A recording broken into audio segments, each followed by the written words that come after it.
안녕하세요. 지방에 살고 있는 30대 초반 여자입니다. 혹시 이번 태풍은 잘 넘기셨나요? 아니면 아직 여러분 사는 곳은 여전히 태풍이 지나가는 중일까요? 아주 위력이 센 태풍이지만 부디 안전히 큰 피해 없이 지나가길 바라봅니다. 제가 사는 곳은 하루 지나자 바람이 사그라들고 언제 그랬냐는 듯 날이 겠습니다.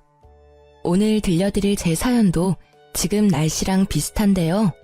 전 남편이라는 태풍에 하마터면 휩쓸려 갈 뻔한 제 과거 이야기 한번 들어보시겠어요? 오늘 사연을 적으면서 제 인생을 쭉 돌이켜봤는데요. 저도 모르게 눈시울이 붉어지더라고요. 제가 기억이 가물가물한 아주 어렸을 때부터 저희 부모님은 자주 다투셨습니다.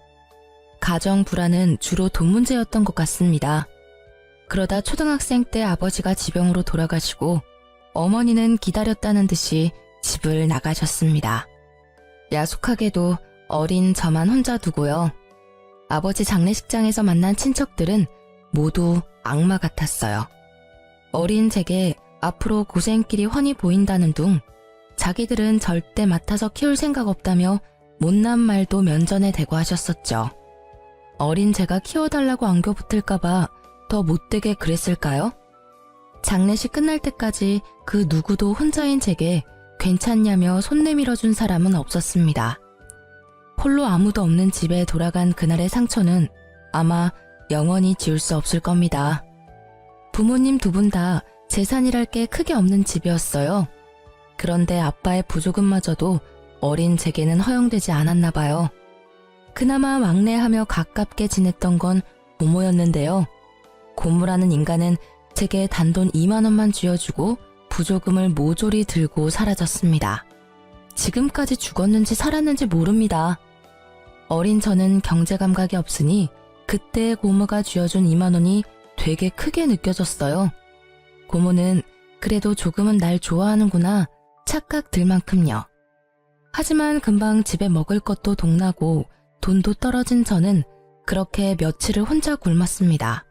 그러다 집에 방치된 저를 발견한 사회복지사를 통해 보육원에 가게 됐습니다. 보육원에 있다가 또 언제 혼자가 될지 모르고 밥을 먹을 수 있는 마지막 기회일지 모른다는 바보 같은 생각이 들더라고요.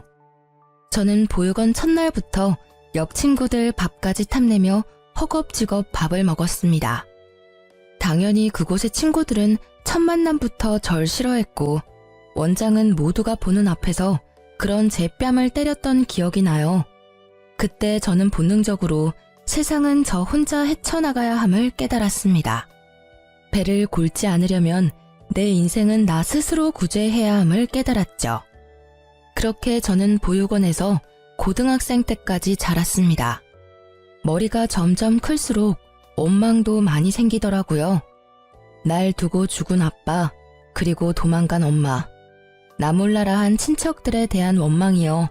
아니, 어린 저를 감당하기 싫었음 진작 절차 밟아서 보육원에 맡기지 왜 방치해뒀나 싶었습니다. 혹시 내가 혼자 죽기를 바랐던 건가 하며 증오심도 자라났죠. 나쁜 짓을 하거나 방황하지는 않았고 전 그저 그 모든 미운 감정들을 연료 삼아 열심히 살았습니다. 만 18세의 나이로 보육원을 독립했고 대학교는 생각하지 않았어요. 고졸이지만 나름 작은 회사 경리로 들어갔거든요. 고등학교에서 제가 어느 정도 공부를 하니 담임 선생님께선 제게 공무원 시험을 준비해보라 하셨어요. 하지만 저는 그럴 시간도 여유도 없었습니다. 당장 돈을 벌고 싶었거든요. 이 세상에서 저를 지켜줄 유일한 백은 돈밖에 없다는 걸 너무 일찍 깨달은 거죠. 저는 월 200만 원 조금 넘게 버는데 세금 떼면 그마저도 더 줄어들어서요. 20대 초반에는 저축하며 제 입에 풀칠하기 바빴습니다. 공부에 투자할 시간과 돈은 없었어요. 물론 공무원 시험을 아예 포기하지는 않았습니다. 금전적으로 허덕이지 않을 때쯤 공시 공부도 시작했어요. 그런데 조금 살만해질 때쯤 주위를 둘러보니 정말 다들 가족, 연인과 저마다 함께 있더군요. 이 세상에 저만 덩그러니 혼자인 기분이 들었습니다. 다들 혼자가 아니라 누군가와 함께 인생을 꾸린 모습에 저는 지독한 외로움에 시달렸어요. 분명 제가 기억하지 못하는 순간에는 저희 부모님도 좋았을 때가 있었겠지 생각도 했어요. 그러던 중 저는 고등학교 친구가 해준 소개팅에서 첫 남자친구를 만나게 됐어요. 그게 25 넘어 하는 제 첫 연애였습니다. 이미 연애를 여러 번 해본 남자친구는 모든 게 능숙했어요. 그 나이에도 서툰 제게 보채지 않았고 처음엔 매너 있었죠.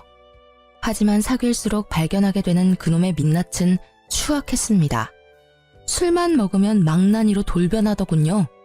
그 구렁텅이에서 절 꺼내준 게 다름 아닌 앞집 살고 있던 전 남편입니다. 제게 뭐가 모자라서 그런 놈에게 당하고 사냐고 신고도 도와주고 늘 퇴근길을 함께 해줬어요. 덕분에 징글징글하던 전 남친에게 벗어날 수 있었죠. 아무도 제게 손을 내밀지 않던 제 세상에 먼저 손 내밀어준 남편이 너무 고마웠어요.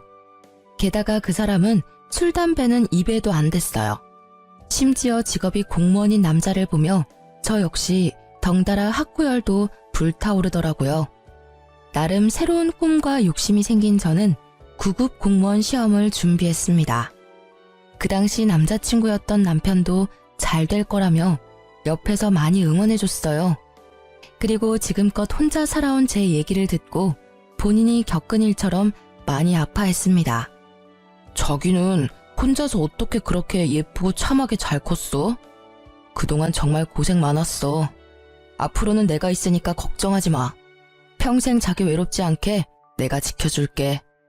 그리고 한치의 의심 없이 절 지켜주겠다던 그의 청혼을 받아들였습니다. 그렇게 세상 따뜻했던 남자친구는 남편으로 한 식구가 되자마자 제게 무리한 요구를 했어요. 여보, 이제 결혼했으니까 회사는 그만두는 게 어때? 왜? 나 9급 시험 떨어졌을까봐? 나 진짜 열심히 공부하고 있으니까 걱정 마. 그리고 회사 다니면서 공부하는 게 마음 편해. 섣불리 오래 다닌 내 첫 직장 그만두는 건 좀 무섭거든.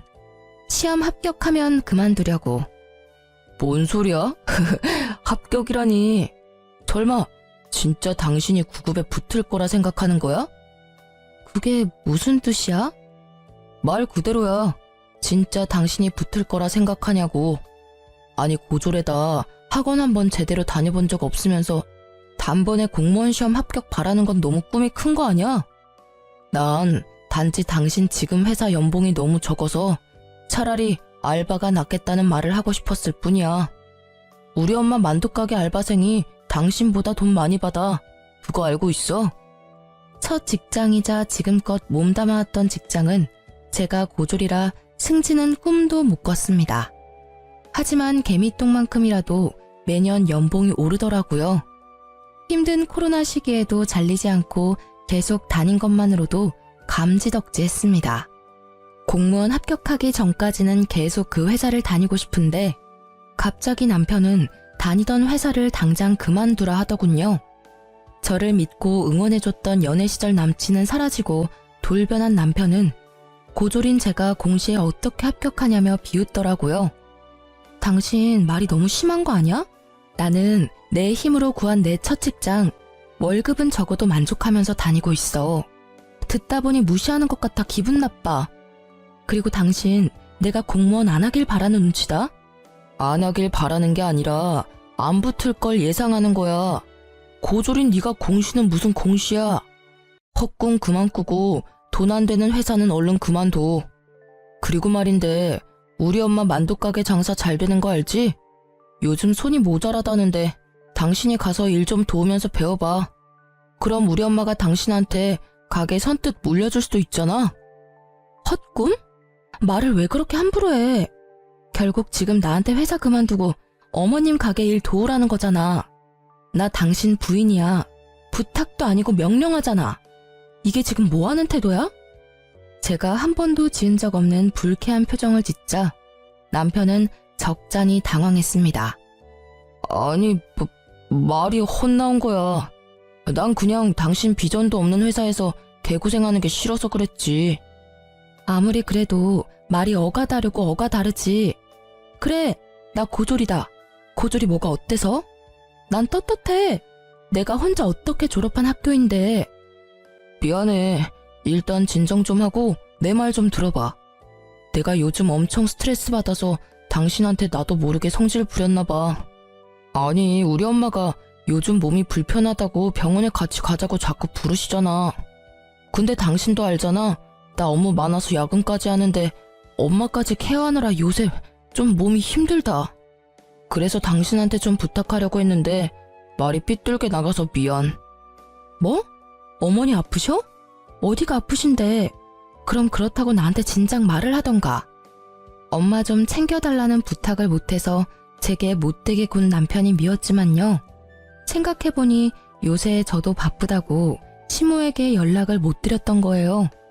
저는 남편을 타박하며 곧바로 시모께 찾아갔습니다. 어머님, 저 왔어요. 제가 요새 그이 따라 공무원 되고 싶어서 공부를 시작했거든요. 근데 회사 일까지 바빠서 너무 정신이 없었어요. 어머님께 요즘 신경 못 써드려서 정말 죄송해요. 편찮으시다는 말 듣고 바로 온 거예요. 많이 안 좋으신 거예요? 어머님, 앞으로 병원은 저랑 같이 다녀요. 결혼 전에는 가족품이 그립다더니 너 결혼 후에 내가 먼저 안 하면 연락 한 통 없더라. 인간이 다 그래. 뒤돌아서면 남이지. 자식 새끼라고 키워봤자 그놈도 지엠이 아프다니까 툴툴거리기나 하고. 에이구, 내가 빨리 죽어야지. 어머님이 왜 빨리 죽어요? 말만 그런 게 아니라 진짜 이제 어머님은 제 가족이에요. 저 무서우니까 그런 나쁜 말 하지 마세요. 저희 때문에 많이 속상하셨죠? 근데 저도 좀 속상해요. 몸이 안 좋으시면 툴툴거리는 아들 말고 저한테 전화하시지 그러셨어요. 제가 불편할까봐 안 하셨죠? 저 괜찮으니까 앞으로는 무슨 일 생기면 무조건 저한테 전화 주세요. 아셨죠? 이그, 너 지금 내 가게 보고 나한테 아양 부리는 거지? 이 가게 어차피 너 물려줄 생각 없으니 꿈도 꾸지 마라. 어머님, 저도 만두 빚으면서 평생 살기 싫거든요. 저는 제가 좋아하는 일 하면서 살 거예요. 당분간만 도와드리는 거니까 월급은 제가 전에 있던 직장보다 많이 주셔야 해요. 뭐? 회사를 그만뒀어?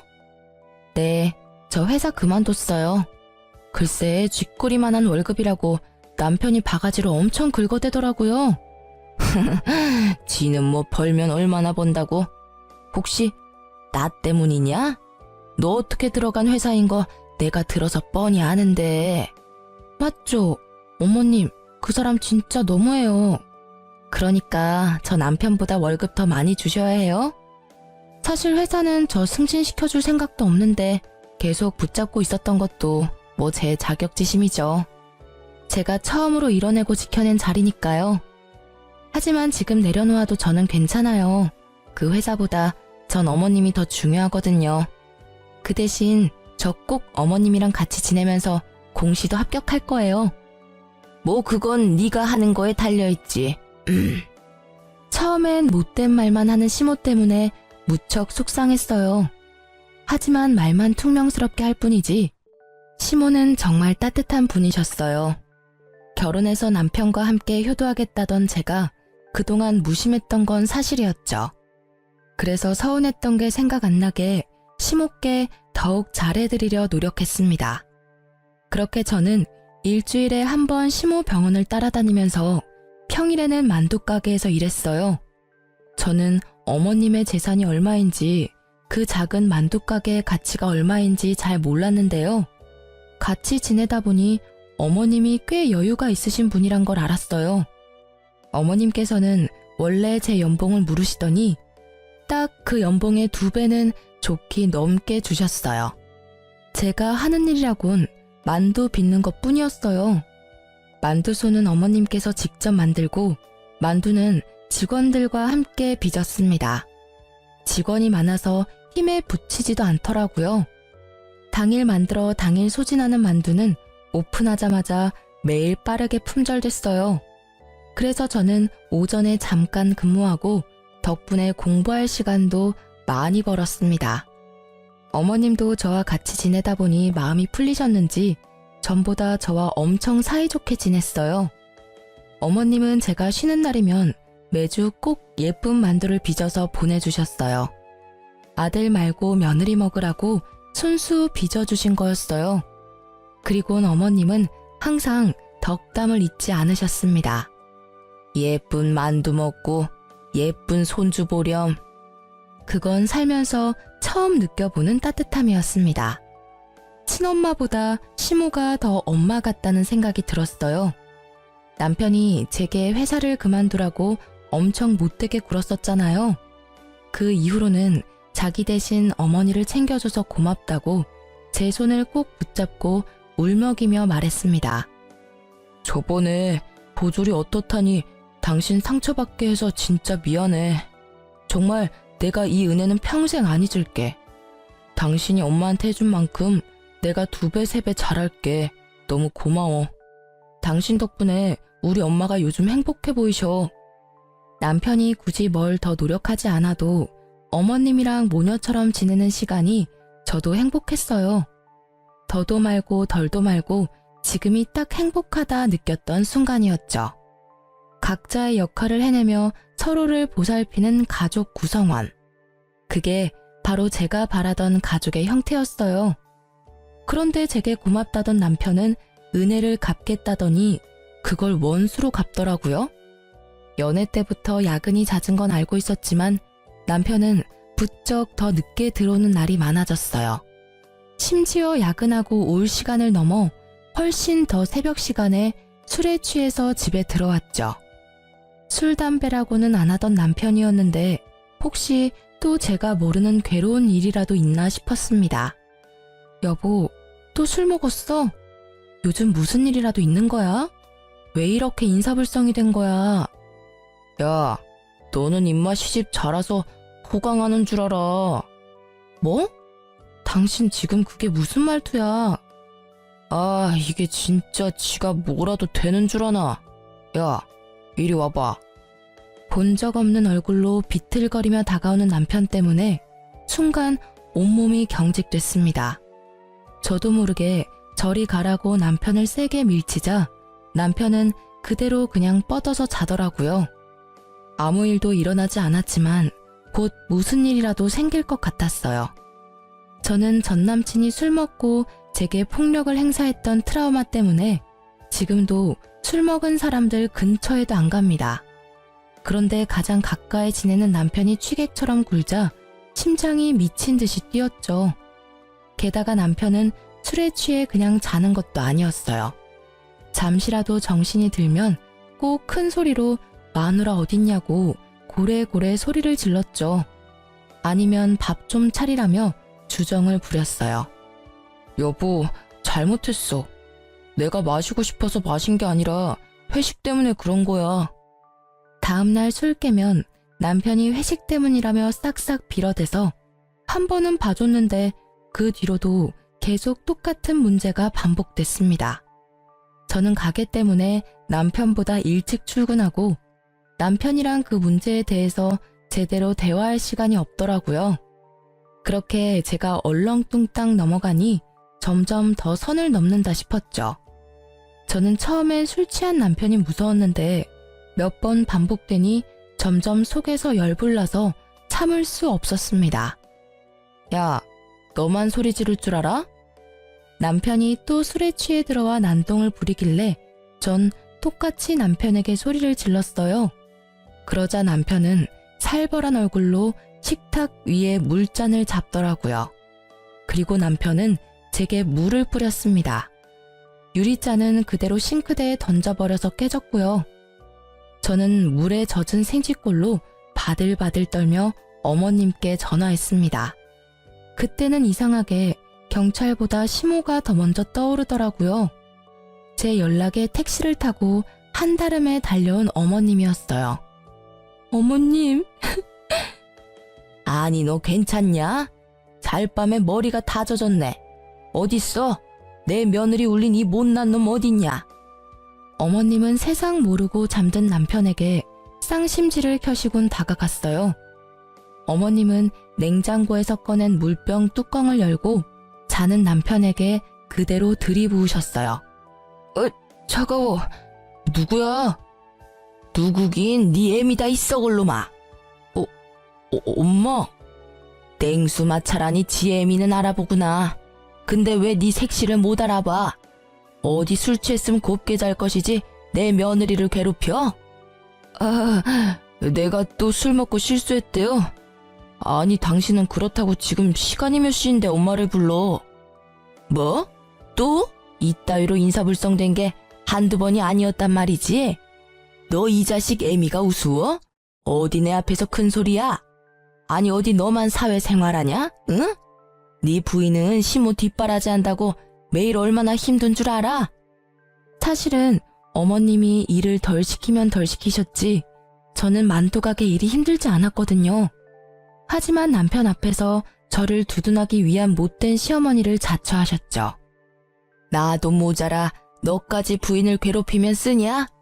너 이따위 망나니 짓 할 거면 당장 이혼해라. 어디 감히 내 며느리한테 물을 끼얹어? 내가 시집살이 시킨다고 너까지 지금 네 부인을 무시해? 너 지금은 물잔이지? 나중에는 네 손에 뭐가 들려있을지 앞날이 훤히 보인다. 엄마, 무슨 말씀을 그렇게 하세요? 그럼 나중에 제가 뭐 가정폭력이라도 저지른다는 말씀이세요? 아이고, 이미 넌 폭력을 쓴 거야 이놈아. 술 처먹고 와서 괴롭힌 게 폭력이야. 아가, 내가 경찰 부르마. 저런 놈은 콩밥을 먹어야 정신을 차려. 시모는 콧김을 뿜으시며 남편에게 쌍욕을 한 바가지 하셨어요. 그러고도 분이 안 풀리시는지 경찰 부르겠다고 화를 내셨죠. 그러자 남편은 상황 파악이 됐는지 무릎까지 꿇은 채로 빌고 또 빌더라고요. 엄마, 무슨 경찰은 경찰이야. 나 공무원이에요. 이러지 마세요. 어? 여보, 내가 다 잘못했어. 다시는 안 그럴게. 그러니까 우리 엄마 좀 말려봐. 저놈 사과하는 꼬라지 봐라. 그게 사과냐? 아가, 일단 우리 집으로 가자. 우리 집 가서 넌 내 집이다 생각하고 너 하고 싶은 대로 살아. 그리고 이혼을 할지 결정하렴. 저놈 하는 짓은 내가 못 봐주겠다. 시댁으로 가는 길 택시 안에서 시모는 괜찮다며 제 손을 연신 쓸어주셨어요. 그 온기에 저는 불안이 가라앉았죠. 한동안 시댁에서 먹고 자고 어머님의 배려로 만두가게도 출근하지 않았어요. 남편은 매일 출근 전에는 어머님께 찾아가서 싹싹 빌고요. 퇴근하면서 제가 좋아했던 음식들을 사와서 한 번만 용서해달라고 빌었습니다. 제가 집을 나간 뒤로 남편은 마음고생을 좀 했는지 살이 쏙 빠졌더라고요. 다시는 술 안 먹겠다는 각서도 자진해서 썼습니다. 저는 예전에 남편이 절 구해준 일이 떠올라서 정말 딱 한 번만 봐주자 생각했어요. 그리고 무엇보다 겨우 이룬 제 가정을 쉽게 제 손으로 깨지 못하겠더라고요. 그 대신 다음에 또 이런 일이 일어난다면 가차없이 이혼하기로 마음먹었습니다. 다행히 남편은 예전처럼 술을 입에도 대지 않았고 예전 모습으로 돌아와 저희는 일상을 찾을 수 있었어요. 더 이상 술 문제로 저를 힘들게 하지 않았습니다. 그런데 남편이 하는 통화를 우연히 들은 그날 제 세상이 무너졌습니다. 자기야, 이번 달은 나만 믿으라니까. 이번 달 보험왕은 당신이라고. 그 말 한마디만 엿들었는데 제 온몸의 세포가 반응했어요. 아니나 다를까 남편 몰래 전화기를 뒤져보니 바람이 확실하더군요. 대화 내용을 보니 너밖에 없다, 사랑한다, 어쩐다. 참 가관이었습니다. 남편과 상간녀는 시모의 가게와 재산을 탐내고 있었습니다. 그동안 저를 이용해서 남편은 시모의 환심을 사려 했던 거죠. 모든 사실을 알게 된 저는 분노했어요. 겉도 모자라 상간녀와 함께 시모의 명의로 억대의 사망보험금을 받을 수 있게 작전을 짜고 있더군요. 제가 알고 있다는 걸 모르던 남편은 뻔뻔하게도 이러더군요. 여보, 우리 엄마 내 말은 안 들으니까 당신이 엄마 좀 설득해서 생명보험이랑 이것저것 들어놔. 내가 잘 아는 설계사가 있거든? 상담 받아보니까 지금이라도 보험 열심히 들어놔야겠더라. 엄마가 아무리 여유가 있다고 하셔도 그건 엄마 노후 자금이고 나중에 우리 물려줄 재산이시잖아. 아프실 때 돈은 따로 준비해야 한대. 그리고 사망보험금이 있어야 우리 상속세 부담도 덜 수 있다더라. 저는 남편이 저를 배신한 것보다 낳아주고 키워준 시모를 배신한 게 더 화가 났어요. 처음엔 조용히 이혼하려고 했어요. 하지만 항신소까지 의뢰해서 증거를 수집한 이유는 단 하나, 시모를 지키기 위해서였어요. 남편이 상간녀와 꾸미는 계획이 너무 괘씸하잖아요. 저는 어느 정도 증거를 다 수집하고 남편에게 이혼 통보하기 전 시모에겐 모든 사실을 다 털어놓았죠. 아무것도 모르고 계시면 어머님도 상간녀와 남편에게 눈 뜨고 코 베일 수 있는 상황이었으니까요. 어머님은 제 생각보다 훨씬 더 강인하셨고 단단하신 분이었어요.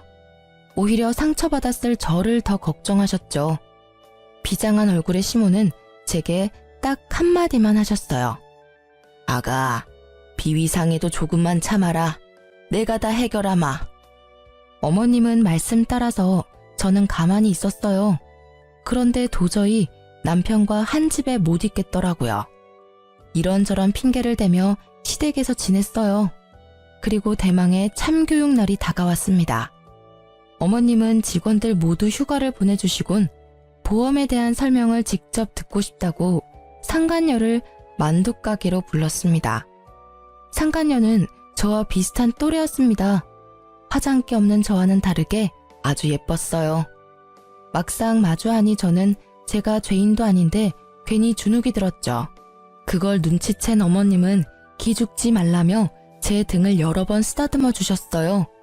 그리고 신나서 열심히 설명하는 상간녀에게 어머님은 대놓고 물으셨어요. 그쪽은 보통 상품을 팔 때 연애도 하는 겁니까? 네? 어머님, 그게 무슨 말씀이신지. 누가 네 어머님이야? 야, 이 몹쓸 거사. 어디 팔라는 보험은 안 팔고 다른 걸 팔고 있어? 무슨 소리시냐고요? 얘 끼놈아. 뭔 소린지 몰라서 물어? 상간녀는 얼굴이 붉어져서 벼랑간 소리를 꽥 지르더라고요. 이내 뭔가 눈치를 챘는지 자리에서 일어난 상간녀를 시모는 가만두지 않으셨어요. 왜 이러세요? 이거 놓으세요. 상간녀의 머리채를 순식간에 잡아챈 어머님은 만두소를 비비듯 상간녀의 머리를 허공에 마구 비비셨어요.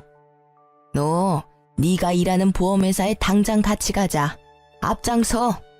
내가 내 아들이랑 너랑 바람난 거 회사에 항의하려니까. 어디 감히 되도 않는 꿍꿍이로 접근했어?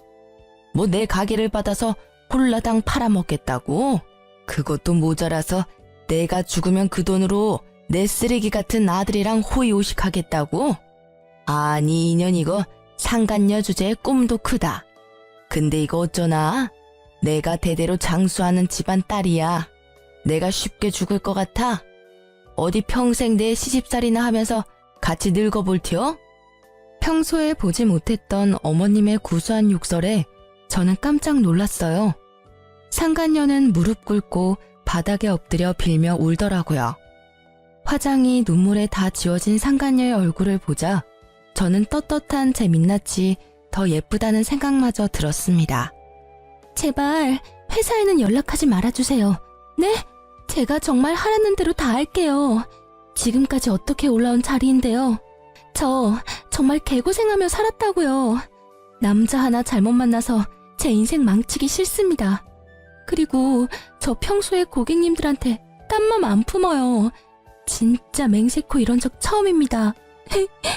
아드님이 먼저 그러자고 제게 제안했다고요. 얼씨구, 당장 네 회사 가서 내 앞으로 된 보험 싹 다 해지하고 내 아들한테는 아직 이야기하지 마. 이야기했다간 그날 바로 내가 너 회사 뒤집어 엎을 거야. 그놈은 내가 알아서 조질 테니까 모른 척하고 기다려. 네 최후는 어떻게 할지 내가 고민해 볼 테니까. 애초에 어머님 보험은 아직 들지도 않았어요. 다만 사모님 보험은 몇 개 들었거든요. 지금 회사 가서 제가 손해보더라도 당장 다 해지할게요. 그러니까 제발 저 한 번만 봐주세요. 내 보험을 들었다고요? 남편은 이미 상간녀에게 제 보험을 몰래 들었더라고요. 정말 TV에서 볼 것 같은 이야기였어요. 사망보험금 2억? 그 액수에 저는 할 말을 잃었습니다. 어머님은 가슴을 치시며 본인이 미안하다고 우셨어요. 저는 어머님 잘못은 없다고 서로 껴안고 엄청 울었습니다. 상간녀는 그 사이 슬금슬금 도망가고요. 가게를 3일 이상 쉬어본 적 없는 어머님은 상간녀와 남편을 참교육하기 위해 일주일이나 문을 닫으셨어요. 저나 어머니나 둘 다 너무 가여운 인생이라 생각했습니다.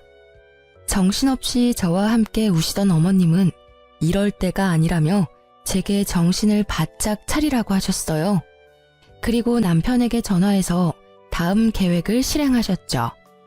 가게 땅값이 많이 올랐다고 남편을 부르자 남편은 할 일 제쳐두고 쏜살같이 가게로 달려왔습니다. 그래서 얼마나 올랐어요?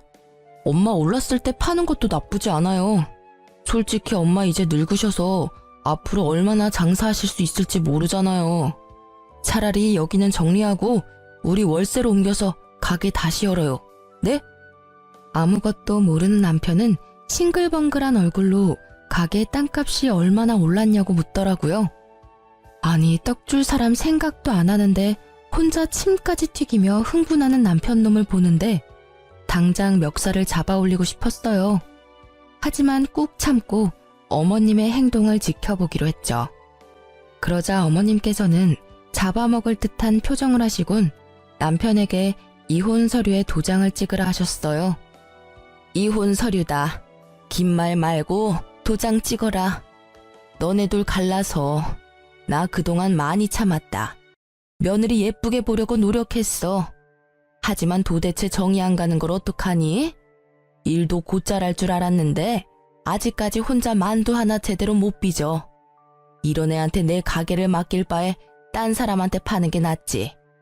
며느리 하나 잘 키워서 간병인 돈 굿나 했는데 차라리 그 돈으로 나중에 전문 간병인이나 두는 게 낫겠어. 그러니 팔기 전에 이혼 먼저 시켜야지. 엄마 잘 만난 내 아들 덕에 며느리 호강하는 꼴? 난 못 본다. 어머님, 어떻게 말씀을 그렇게 하세요? 네? 두 사람 잘 지내는 줄 알았는데. 어떡할 거냐? 쟤랑 이혼할 거야 말 거야. 이혼하면 하나밖에 없는 아들한테 다 물려주고 안 하면 국물도 없다. 네 가정 지킬래 아님 내 돈 다 네가 가질래? 당연히 난 엄마 편이죠. 당신 엄마한테 얼마나 서운하게 했으면 엄마가 저러셔? 안타깝지만 난 효자라서 엄마 말씀대로 할 거야. 위자료는 꿈도 꾸지 마. 아닌 거 당신이 제일 잘 알잖아. 내가 어머님 잘 보살펴드려서 고맙다며. 그래서 당신 나한테 은혜 갚는다며. 근데 어떻게 이래? 저는 미리 어머님과 계획한 대로 남편에게 매달리는 척도 해봤어요. 하지만 남편은 두말하지 않고 냉정하게 이혼 서류에 도장을 찍더라고요. 도장이 찍히자마자 시모는 만두 담는 쟁반으로 남편 싸대기를 날렸습니다. 남편 고개가 돌아갈 정도로 세게 때리셨죠. 그러자 턱을 붙잡고 남편은 소리쳤어요. 엄마, 왜 이러세요? 갑자기 미친 거예요? 이런 썩을 문디 자식이 아주 지그 아빠랑 똑같네. 아주 똑배 닮아서 조광지처 눈에 피눈물 흘리게 하네. 남편은 무슨 일인지 파악하느라 두 눈을 요리조리 굴렸어요. 저는 상간녀에게 전화를 걸어 남편에게 내밀었어요. 받아봐. 누군데? 여보세요? 고객님, 저예요. 그동안 사모님 몰래 들어놓은 보험 계약은 다 해지됐습니다. 보험료 냈던 건 전부는 못 돌려받아요. 받을 수 있는 건 전부 사모님한테 입금해 놓겠습니다. 야, 이 미친, 뭐라고? 남편은 상간녀의 목소리를 바로 알아보더라고요. 남편 놈은 그제서야 상황을 눈치챘는지 시모와 제게 번갈아가며 손이 발이 되도록 빌었습니다. 이혼 도장 순순히 찍어줘서 정말 고마워. 여보, 오해야. 그런 거 아니야. 엄마 진짜 아니에요. 저 보험 사기꾼이 저한테 접근해서 속은 것 뿐이에요. 야, 맘 같아선 네 재산, 네 직장 다 뺏고 싶은데 더러워서 손도 대기 싫어서 가만히 있는 거야. 그러니까 그 입 다물어. 어머님이 널 어떻게 키워주셨는데 이래? 아가, 저런 쓰레기랑 더 말 섞을 필요도 없다. 너 당장 짐 싸서 우리 눈앞에서 사라져라.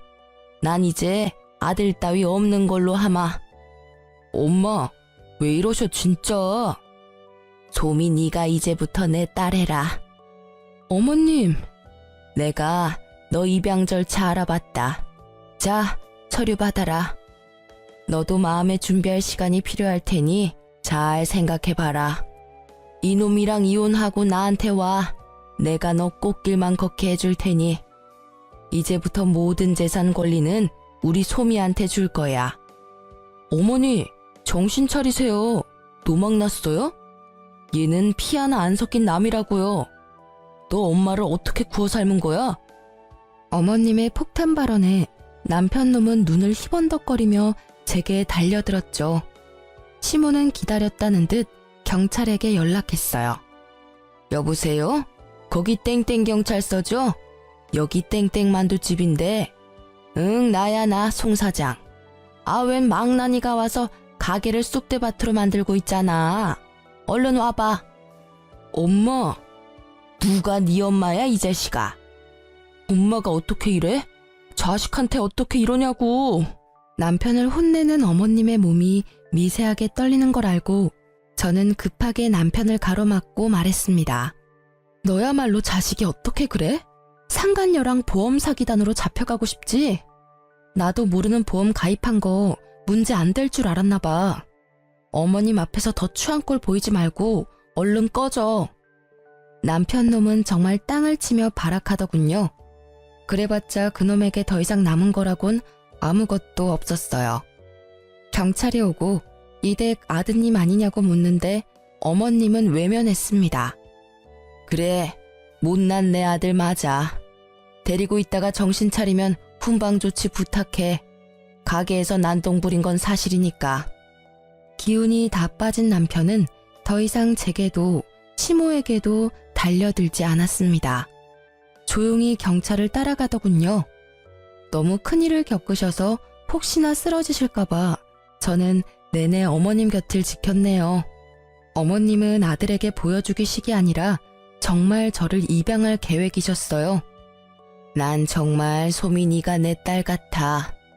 우리가 이런 인연으로 엮였지만 안 좋게 끝내고 싶지는 않구나. 난 진심으로 널 가족이라 생각한단다.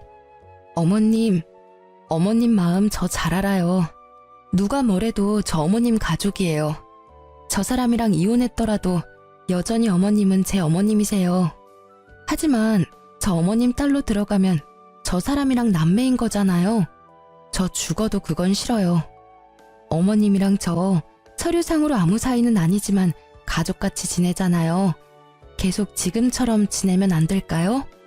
가족이 되면 더 많은 것들이 내게 돌아갈 텐데 난 그게 아쉬운 거야. 소미, 넌 아쉽지 않니? 어머님, 저는 지금도 좋아요. 시모는 제가 끝끝내 입양은 만류했더니 살짝 서운해하셨죠. 하지만 서운해하시는 것도 정말 잠시였어요. 어머님께서는 제 가족이 못 돼준다면 든든한 백은 되어주겠다 하셨죠. 그 약속을 지키시겠다며 그동안 모았던 재산 반은 좋은 기부처에 기부했고 반은 제게 주셨습니다. 그리고는 제게 꼭 공시에 합격하라고 당부하셨어요. 너 공시 불합격하면 내가 준 돈 다시 다 돌려줘야 한다. 에이, 줬다 뺏는 게 어딨어요. 저는 아직도 전 시모, 아니 이제 엄마라고 부릅니다. 엄마랑 병원 갈 일 있으면 같이 가드려요. 공시는 다행히 한 번에 붙어서 받았던 재산은 돌려드리지 않았습니다. 그런데 하필 좁은 공무원 바닥, 저는 전 남편과 같은 부서에 근무하게 됐습니다. 그 인간은 자기 잘못도 모르고 자기 엄마 재산을 가져간 저를 여전히 미워하고 있었죠. 직장에서 막상 저를 마주하니 놀라서 전 남편 얼굴은 사색이 됐더라고요. 불편했는데 그 불편함도 잠시였어요. 얼마 안 가서 상간녀가 찾아왔거든요. 내 인생 책임져, 이 자식아. 다 네가 계획한 거였잖아. 네 부인도 네 엄마도 네가 생명보험 억대로 들라며. 야, 여기가 어디라고 지금? 나 보험 사기로 신고당해서 이제 보험일 못해. 너 때문에 보험 모집인 자격 박탈당했다고. 이 자식아, 너 때문에 소문 다 나서 나 나중에 다른 보험회사도 못 가. 내가 할 줄 아는 거라곤 영업뿐인데 어쩔 거야. 네가 나 먹여 살릴 거야? 그럴래? 조용히 안 해? 죄송합니다. 모르는 사람이에요. 다들 일 보세요. 전 남편은 상간녀를 모른 채 했지만 상간녀는 끝까지 그런 전 남편을 물고 늘어지더라고요. 사람들은 수군거리고 저희 사무실은 한바탕 난리가 났습니다. 저는 현장에서 실시간으로 보는데 웃음 참느라 혼났습니다. 생명보험, 불효자식, 조강지쳐 버린 쓰레기. 이런 키워드들이 한동안 떠돌자 전 남편은 알아서 일을 그만뒀습니다. 어쩌면 제가 직접 불륜으로 윗선에 고발할까봐 도둑놈 제발 지린다고 알아서 도망간 걸 수도 있고요. 그래도 그렇게 아무 준비 없이 홧김에 또 공무원 그만두고 저놈 후회하겠구나 싶었는데요. 역시나 제 예상이 맞았습니다. 공무원 그만두고 할 줄 아는 거 없는 전 남편은 퇴직금을 탕진하고 엄마한테 찾아왔다고 합니다. 엄마한테 들은 내용 그대로 전달해 드릴게요. 엄마, 저 돈 좀 보태주세요. 제가 진짜 기가 막힌 사업 아이템 발견했거든요. 엄마 아들 공무원 시험도 단번에 붙고 엄청 똑똑한 거 잘 알잖아요. 누가 내 아들이요? 댁은 뉘신지? 엄마는 당연히 반성하지 않고 돈만 밝히는 전 남편을 외면하셨죠. 누구냐고 묻는 엄마의 말에 전 남편은 끝내 완전히 무너졌다고 합니다. 어머니, 저라고요. 언제까지 아들 모르는 척 할 거예요? 전 남편은 모든 걸 후회한다며 엉엉 울면서 빌고 또 빌었대요. 돈이고 뭐고 필요 없으니 제발 아들 모르는 척하지 말아달라고요. 엄마는 그런 전 남편에게 이렇게 말씀하셨대요. 네가 다시 네 손으로 어떻게든 일어나면 내가 그땐 너 아는 척이라도 해주마. 내가 너라는 놈을 낳은 죄가 있으니 그땐 내 벌 달게 받아야지. 전 남편은 그렇게 아무 소득 없이 돌아갔다고 합니다. 동네가 워낙 소문이 빨라서요. 소문 들어보니 전 남편은 어느 고깃집에서 일하고 있다더군요. 그놈이 한 짓거리들 생각하면 분해서 더 벌받기를 원했지만요. 낳아주고 길러준 어머니가 자신의 가족이길 거부하는 것 자체가 그놈이 받는 가장 큰 벌 아닐까 생각합니다. 앞으로도 전 엄마랑 자주 왕래하며 살 거예요. 물론 전 남편 놈이 개과천선해서 돌아온다면 아무래도 엄마랑 예전처럼 편히 만날 수는 없겠죠. 이런 제 마음을 꿰뚫어 보시고 엄마는 이렇게 제게 말씀하셨어요. 걔랑은 나도 예전처럼 못 지낸다. 아무리 내가 낳고 길러놓은 자식이라지만 그 시커먼 무서운 속내를 전혀 몰랐잖니. 앞으로도 뭘 믿고 그놈을 보듬겠니? 그러니 너도 너무 걱정 마라. 어차피 사람 쉽게 안 변하고 그놈 변하려면 나 죽고 나서일 거야. 그리고 어차피 나 이제 가진 것도 없어. 이 몸뚱이 뿐이야. 만약 나한테 빌붙으려고 한다면 내가 역으로 저놈한테 빌붙어야지 뭐. 엄마도 참. 내가 있는데 그놈한테 빌붙긴 뭘 빌붙어요. 그리고 왜 엄마가 몸뚱이 뿐이야? 내가 있잖아요.